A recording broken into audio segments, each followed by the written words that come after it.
Welcome to Oxford Heirlooms. In this video, I'm preparing some pattern pieces and I'm getting ready to pleat some of my fabric.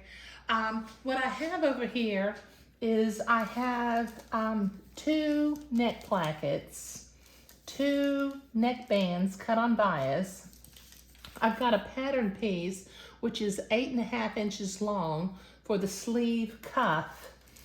This particular pattern doesn't come with a sleeve cuff, but I checked in another pattern that I had, and that's why I cut the sleeve band 8.5 inches. Now, I don't have anything pinned onto here because eventually what I'm going to do is I'm going to cut a piece of entree 8.5 inches long, put some gathered edging lace on there, and have an entree and gathered lace cuff on the little sleeve. Now, since the sleeve did not come with a cuff piece, I created myself a pattern piece that is 1 inch shorter than the pattern piece for the smocked sleeve.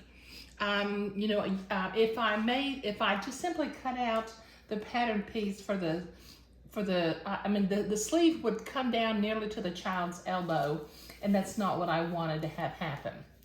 Okay, so you can see, since I'm not hemming this dress, I have a line on my pattern because I make little dresses without a hem every once in a while. So the pattern piece is actually longer because I will put some lace and 3 pin tucks before I do my embroidery.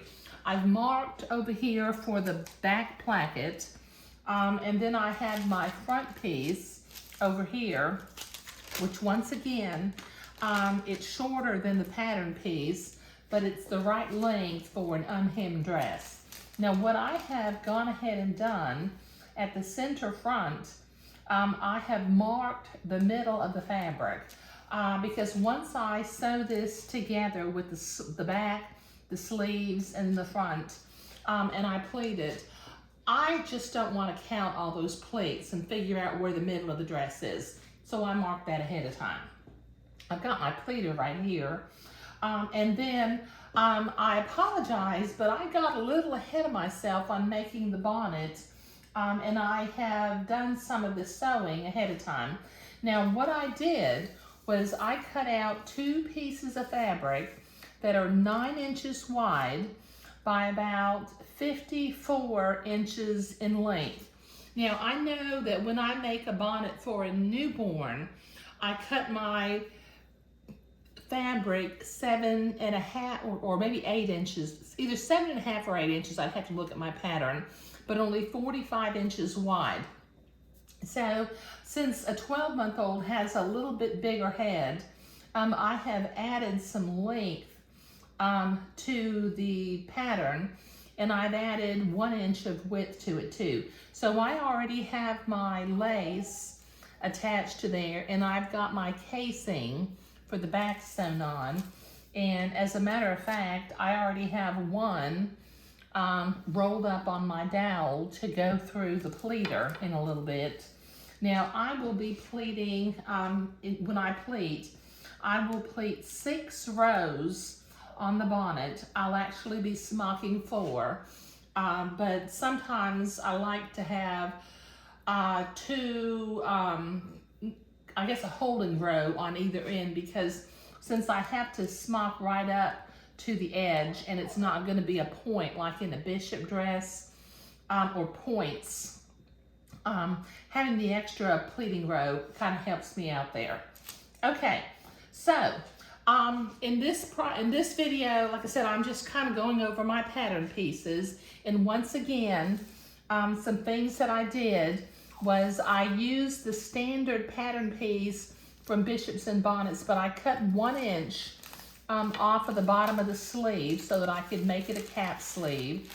I made a cuff band pattern piece that's 8.5 inches long to accommodate a 12-month-old size.